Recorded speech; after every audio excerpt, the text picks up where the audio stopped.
Hello everyone, welcome to Muluka IAS. My name is Suraj. So today we are going to discuss about the latest development in money laundering. Right? जैसा कि आपको पता होगा कि कई सारे जो नेता हैं वो पिछले कुछ समय में मनी लॉन्ड्रिंग के केसेस में, ठीक है, वो फंस गए हैं और उनकी बेल बार बार नहीं हो रही है।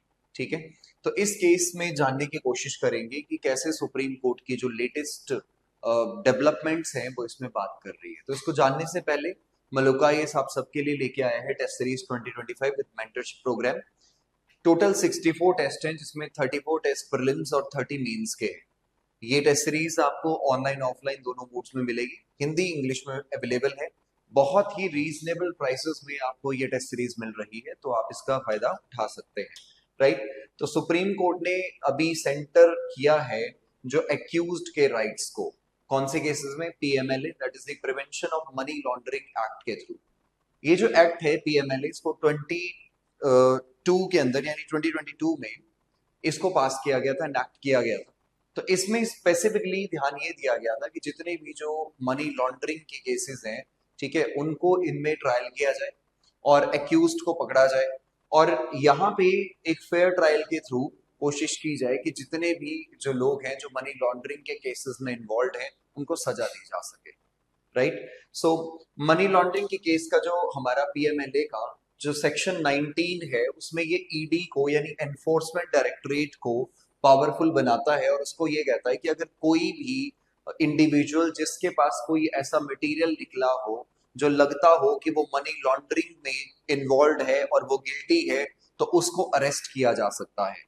ठीक है, लेकिन सुप्रीम कोर्ट ने इसमें ये कहा है कि साथ साथ में कि जो एक्यूज्ड पर्सन है उसको जितना जल्दी हो सके उसको बताया जाए कि उसको अरेस्ट किस चीज के लिए किया गया है और क्यों किया गया है। राइट, तो ऐसे काफी सारे जो डिसीजंस थे वो पीछे आए हैं जिसमें हाईलाइट किया है एक्यूज्ड पर्संस के राइट्स को मनी लॉन्ड्रिंग के केसेस में। तो मनी लॉन्ड्रिंग का जो एक्ट है that is prevention of money laundering act 2002 यहाँ पे आया था। तो इसमें सुप्रीम कोर्ट ने Vijay Madan Lal Chaudhary versus Union of India case 2022 में, ठीक है, ये एक 3 जजेस की बेंच थी जिसको लीड किया था जस्टिस एएम खानवालकर ने। तो इन्होंने अपहेल्ड किया था इस प्रोविजन को जिसमें कहा गया था कि ठीक है कि ईडी को ज्यादा पावर्स दी गई हैं जिसमें कि वो इन्वेस्टिगेट कर सके, लेकिन इसके साथ में उनको ये बताना होगा, ठीक है, कि अरेस्ट किस ग्राउंड पे हुआ है, किस बेसिस पे किया गया है। राइट, और ये जो सेक्शन 19 है सिंपली ईडी को पावर देता है कि वो किसी पर्सन को अरेस्ट कर सकती है। ठीक है, अगर उसको लगता है कि उसके पास जो मटेरियल है वो बिल्कुल ऐसा है जिसको मनी लॉन्ड्रिंग में यूज हुआ है उस बेसिस पे। लेकिन सुप्रीम कोर्ट का सिंपल ये कहना है कि ये जरूर होना चाहिए कि कम से कम जल्दी से जल्दी उसको जो ग्राउंड है अरेस्ट का उस बेसिस पे बताया जा सके। राइट, कुछ अदर केसेस में अगर देखा जाए सुप्रीम कोर्ट ने डिटेल्ड में ये बताया है कि जो Pankaj Bansal versus the union of India 2023 में ये जो ग्राउंड्स हैं, ठीक है, वो उसको या तो ओरली इन्फॉर्म्ड किए जाएं कुछ केसेस के अंदर, अगर हो सके तो इन ग्राउंड्स को रिटर्न में भी बताया जा सके कि भाई तुम्हें इसलिए अरेस्ट किया गया है। तो यहाँ पे क्योंकि आर्टिकल 20 जो है वो हमारा फंडामेंटल राइट है, उस फंडामेंटल राइट के अंदर हमें ये बताया गया है कि जब भी कोई एक्यूज्ड को पुलिस अरेस्ट करेगी, ठीक है, तो उस केस में जब उसका डिटेंशन होगा तो उसको बताना ये जरूरी है कि भाई तुम्हें अरेस्ट क्यों किया जा रहा है। राइट, और इसी चीज में जो रिटन ग्राउंड्स ऑफ अरेस्ट है वो as a matter of course है, विदाउट एक्सेप्शन, और विदाउट इसके जो है वो बेसिकली जो अरेस्ट है उसको कहा जा सकता है इलीगल और इनवैलिड। राइट, तो देखो अब क्या होता है कि जैसे जो भी मनी लॉन्ड्रिंग के केसेस के अंदर मान लो किसी का कोई अरेस्ट हो गया, कोई अक्यूज्ड है, उसका ट्रायल चल पड़ा, तो जब वो ट्रायल चलता है तो कई बार ये रहता है कि वो ट्रायल तो चलता रहेगा लेकिन उसको बेल नहीं मिल पाती। ठीक है, काफी सीरियस क्राइम्स ये होते हैं जब इसमें बेल नहीं मिल पाती। तो अभी काफी सारे ऐसे पर्सन देखोगे जैसे अरविंद केजरीवाल है, ठीक है, वो बेल पे आ ही नहीं रहे। एक बार आए थे तो उस टाइम पे वो इलेक्शंस के बेसिस पे उनको स्पेसिफिकली सुप्रीम कोर्ट की तरफ से थोड़ा सा एक बेनिफिट मिल गया था, लेकिन कब से वो अंदर है। मनीष सिसोदिया जो आम आदमी पार्टी के एक और लीडर हैं, उनका नाम भी आपने सुना होगा, तो अभी वो बेल पे बाहर आए हैं। तो कम से कम 18 से 19 महीने के बाद एक पर्सन जो है वो बाहर आ रहा है उस केस में। ठीक है, तो इसमें बेसिकली क्या है कि section 436 A of the code of criminal procedure 1973 ये सिंपल ये बोलता है कि a person has been detained up to half the maximum period of imprisonment for the offences while the trial or the investigation is underway.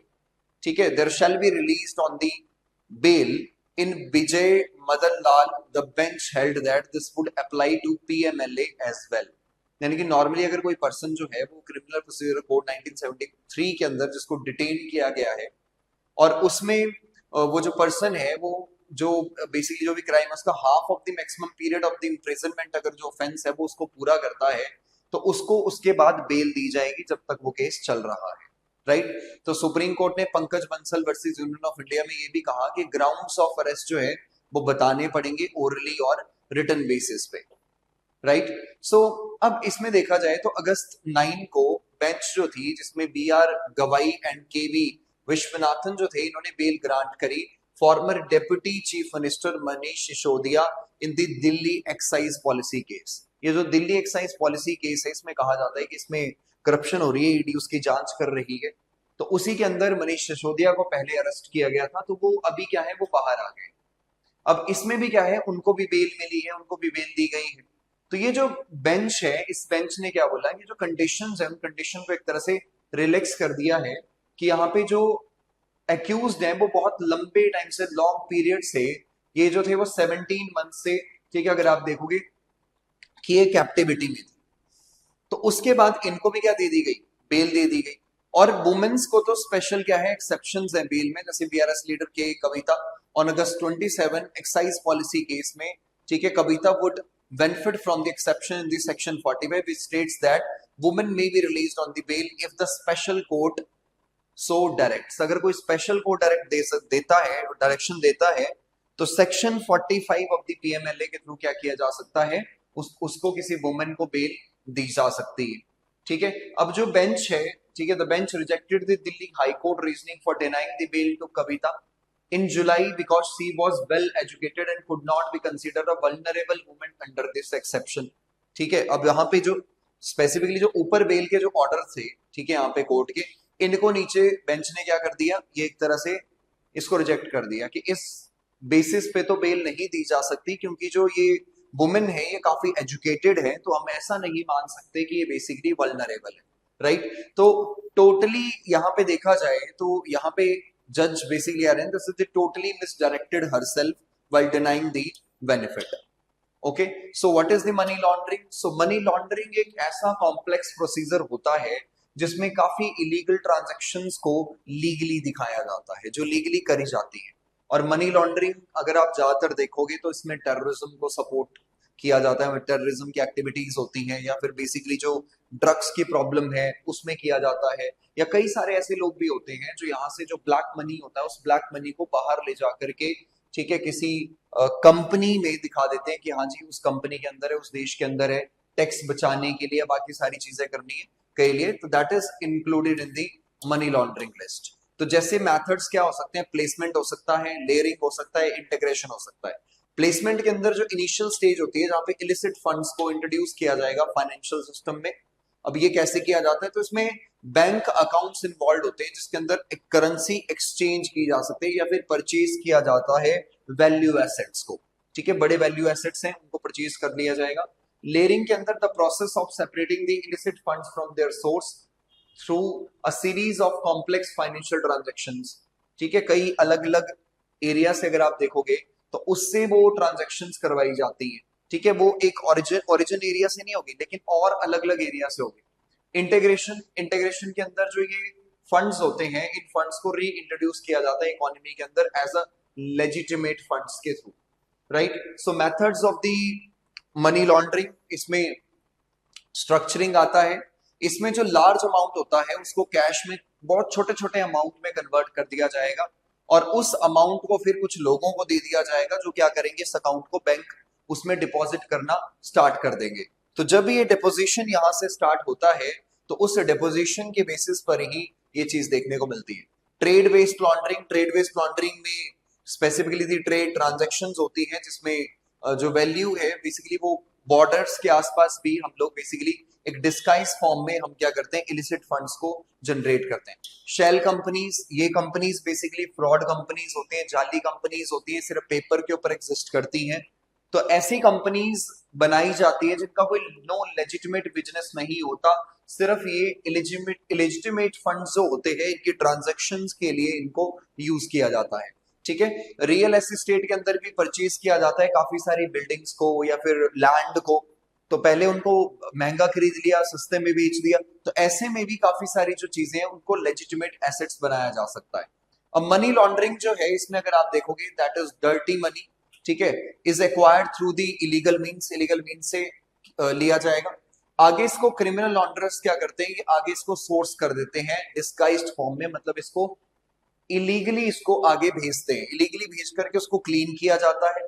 जैसे यहाँ पे पैसा लिया, उस पैसे को बहुत सारे लोगों में बांट दिया, लोगों ने उसको अकाउंट के अंदर जमा करना स्टार्ट कर दिया, मनी दोबारा से क्या हो गई, क्लीन हो गई, सिस्टम में आ गई। तो ऐसे इसको किया जा सकता है, राइट।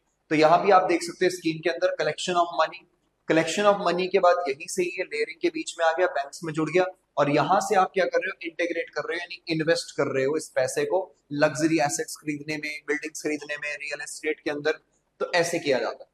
अब ये जो एक्ट है वो ऐसी सारी एक्टिविटीज को, यानी मनी लॉन्ड्रिंग की एक्टिविटीज को रोकने की कोशिश करता है, और जो भी ऐसी प्रॉपर्टीज हैं जो मनी लॉन्ड्रिंग से खरीदी गई हैं उनको कॉन्स्पिकेट किया जाता है। और इसके साथ में इसका मेन जो ऑब्जेक्टिव है that is basically the illicit activities को रोकना, ड्रग ट्रैफिकिंग, स्मगलिंग, और जो टेररिज्म की फाइनेंसिंग होती है उसको रोकना। तो इसके प्रोविजंस के अंदर ऑफेंसेस बताए गए हैं, ऑफेंसेस कौन से होंगे डिफाइन किया गया है, किस तरह का ऑफेंस होगा, उनकी पेनल्टीज क्या होंगी, और रिगरस इंप्रिजनमेंट और फाइन्स जो है वो ऑफेंडर्स के लिए यहाँ बताए गए। Attachment and the confiscation of property की, जो भी एक्यूज्ड है उसकी जो प्रॉपर्टी मनी लॉन्ड्रिंग से जुड़ी है उस प्रॉपर्टी को जोड़ना, उसके साथ में उसको कॉन्स्पिकेट करना, और डेजिग्नेटेड अथॉरिटीज और एप्लीएट ट्रिब्यूनल्स, ठीक है, वो एस्टैब्लिश करना जिसके थ्रू जो भी केसेस है मनी लॉन्ड्रिंग ऑफेंसेस के, उसमें एप्लीएट ट्रिब्यूनल्स बनाई जाए, उनके अपील्स को देखा जाए, और वहां से जो एडजुडिकेट है वो किया जाए, right. So prevention, detection, confiscation, international collaboration, these are the main functions. Recent amendments अगर देखा जाए तो that is clarification about the position of proceeds of the crimes, ठीक है, कि इसमें इंक्लूड क्या किया है हमने, that is the proceeds of the crime not only includes the property derived from the scheduled offences, जो भी लिखा है, जो ऑफेंस है उससे प्रॉपर्टी ली है, या but also include any other property derived और obtained indulging into और क्रिमिनल एक्टिविटी, ठीक है, तो उसको भी यहाँ पे अमेंडमेंट के थ्रू लाया गया। और मनी लॉन्ड्रिंग को रीडिफाइन किया गया है कि this is was not an independent crime rather than dependent on another crime known as the predicate offences और शेड्यूल्ड ऑफेंसेस, ठीक है, राइट। सो आगे कंसर्न्स क्या है, स्ट्रिंजेंट मेजर्स एंड ओवररीच। तो कई बार क्या होता है, एनफोर्समेंट एजेंसीज क्या करती हैं, ये बेसिकली मिसयूज भी करती हैं, इन्फ्रिंजमेंट करती हैं इंडिविजुअल्स की लिबर्टीज के ऊपर, और इसके साथ में हाई बर्डन ऑफ प्रूफ। और इस एक्ट में अगर देखा जाए तो burden of proof on the accused to prove that assets are not derived from the crime, ये बड़ी दिक्कत है, तो प्रूव करना काफी मुश्किल होता है। जुडिशियल ओवरलोड, ठीक है, बहुत ज्यादा फाइनेंशियल क्राइम्स कंट्रीब्यूट है, से डिलेज होते हैं, बैकलॉग्स क्रिएट होते हैं जुडिशरीज के अंदर, प्रोसीजरल चैलेंजेस, कॉम्प्लेक्स प्रोसीजर्स होते हैं, क्योंकि मनी लॉन्ड्रिंग का केस सॉल्व करना काफी ज्यादा उसके लिए डॉक्यूमेंटेशन रिक्वायर्ड होता है, और इसके साथ में डिलेज कॉज होते हैं जिससे इनएफिशिएंसी भी एनफोर्समेंट में देखने को मिलती है, राइट। पर्सनल फ्रीडम्स, तो पर्सनल फ्रीडम में अब जो भी पर्सन होगा एक्यूज्ड होगा उसकी प्रॉपर्टी फ्रीज हो जाएगी, ठीक है, उसकी पर्सनल फ्रीडम, लिवलीहुड वो भी फ्रीज होगा, तो इससे वो काम नहीं कर पाएगा, right. So lack of clear definition, ambiguous definitions है कुछ मनी लॉन्ड्रिंग के अंदर, तो उसकी वजह से भी ये देखने को मिलता है कि इनकंसिस्टेंट एप्लीकेशन एंड इंटरप्रिटेशन जो है वो देखने को मिलती है। मेन यही है कि proceeds of the crime definition है, इसको रिफाइनमेंट इसका किया जाए, बताया जाए इसीलिए क्या है, और इसे एम्बिग्यूटी, यानी कि ये समझा जाए, एम्बिग्यूटी का मतलब कि ये स्पष्ट हो, ये इसके बारे में ठीक हो कि हाँ ये चीज है बेसिकली, ठीक है। इसके साथ में reassessment of burden of proof, right, safe guard against over reach by the officers, की ऑफिसर्स क्या करें इस चक्कर में वो तंग ना करें, ठीक है। और जो पॉलिटिकली सेंसिटिव केसेस होते हैं उसके अंदर भी पूरी तरह से प्रॉपर जांच हो। ऐसा ना हो कि जबरदस्ती ही हम किसी को मनी लॉन्ड्रिंग के केसेस में इन्वॉल्व करें, उन पे ज्यादा इन्वेस्टिगेशन के मेथड्स को यूज करें, ठीक है। और उनके जो मेनली एसेट्स हैं उनको भी सबको सीज कर दें, right. So review of the stringent bail conditions, कि बेल कैसे मिलेगी, कब मिलेगी, ठीक है, सेक्शन 45, इसको भी एक्सेस करना।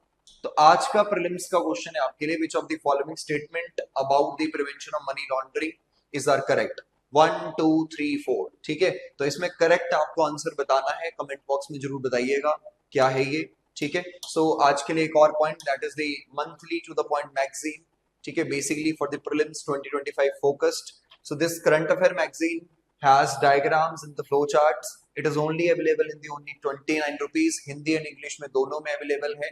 तैयारी आपकी काफी शार्प करेगी, इसको आप यूज कर सकते हो।